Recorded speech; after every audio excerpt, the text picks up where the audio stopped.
बहुत पुरानी बात है। हिमालय में प्रसिद्ध मानस नाम की झील थी। वहाँ पर कई पशु पक्षियों के साथ ही हंसों का एक झुंड भी रहता था। उनमें से 2 हंस बहुत आकर्षक थे और दोनों ही देखने में एक जैसे थे। लेकिन उनमें से एक राजा था और दूसरा सेनापति। राजा का नाम था धृतराष्ट्र और सेनापति का नाम सुमुखा था। झील का नज़ारा बादलों के बीच में स्वर्ग जैसा प्रतीत होता था। उस समय झील और उसमें रहने वाले हंसों की प्रसिद्धि वहाँ आने जाने वाले पर्यटकों के साथ देश विदेश में फैल गई थी। वहाँ का गुणगान कई कवियों ने अपनी कविताओं में किया, जिससे प्रभावित होकर वाराणसी के राजा को यह नज़ारा देखने की इच्छा हुई। राजा ने अपने राज्य में बिल्कुल वैसी ही झील का निर्माण करवाया और वहाँ पर कई प्रकार के सुंदर और आकर्षक फूलों के पौधों के साथ ही स्वादिष्ट फलों के पेड़ लगवाए। साथ ही विभिन्न प्रजाति के पशु पक्षियों की देखभाल और उनकी सुरक्षा की व्यवस्था का आदेश भी दिया। वाराणसी का यह सरोवर भी स्वर्ग जैसा सुंदर था, लेकिन राजा के मन में अभी उन 2 हंसों को देखने की इच्छा थी जो मानसरोवर में रहते थे। एक दिन मानसरोवर के अन्य हंसों ने राजा के सामने वाराणसी के सरोवर जाने की इच्छा प्रकट की। लेकिन हंसों का राजा समझदार था। वह जानता था कि अगर वो वहाँ गए तो राजा उन्हें पकड़ लेगा। उसने सभी हंसों को वाराणसी जाने से मना किया, लेकिन वो नहीं माने।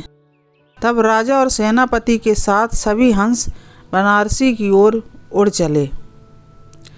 जैसे ही हंसों का झुंड उस झील में पहुंचा तो अन्य हंसों को छोड़कर प्रसिद्ध 2 हंसों की शोभा देखते ही बनती थी। सोने की तरह चमकती उनकी चोंच सोने की तरह ही नजर आते। उनके पैर और बादलों से भी ज़्यादा सफ़ेद उनके पंख हर किसी को अपनी ओर आकर्षित कर रहे थे। हंसों के पहुंचने की खबर राजा को दी गई। उसने हंसों को पकड़ने की युक्ति सोची और एक रात जब सब सो गए तो उन हंसों को पकड़ने के लिए जाल बिछाया। अगले दिन जब हंसों का राजा जागा और भ्रमण पर निकला तो वह जाल में फंस गया।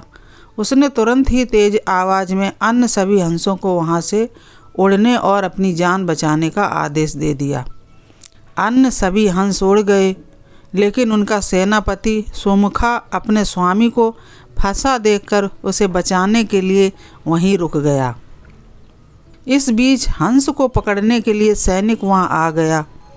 उसने देखा कि हंसों का राजा जाल में फंसा हुआ है और दूसरा राजा को बचाने के लिए वहां खड़ा हुआ है। हंस की स्वामी भक्ति देखकर सैनिक बहुत प्रभावित हुआ और उसने हंसों के राजा को छोड़ दिया। हंसों का राजा समझदार होने के साथ साथ दूरदर्शी भी था। उसने सोचा कि अगर राजा को पता चलेगा कि सैनिक ने उसे छोड़ दिया है तो राजा इसे ज़रूर प्राणदंड देगा। तब उसने सैनिक से कहा कि आप हमें अपने राजा के पास ले चलें। यह सुनकर सैनिक उन्हें अपने साथ राज दरबार में ले गया। दोनों हंस सैनिक के कंधे पर बैठे थे। हंसों को सैनिक के कंधे पर बैठा देखकर हर कोई सोच में पड़ गया।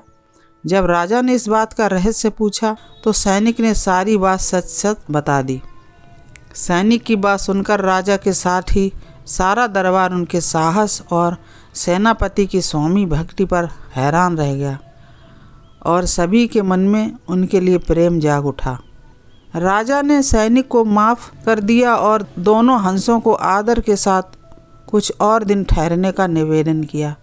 हंस ने राजा का निवेदन स्वीकार किया और कुछ दिन वहां रुककर वापस मानस झील चले गए। कहानी से हमें यह सीख मिलती है कि किसी भी परिस्थिति में हमें अपनों का साथ नहीं छोड़ना चाहिए। धन्यवाद। अगर ये मेरी कहानी आपको पसंद आई है तो प्लीज़ इसको लाइक करें और हमारे चैनल को सब्सक्राइब करें।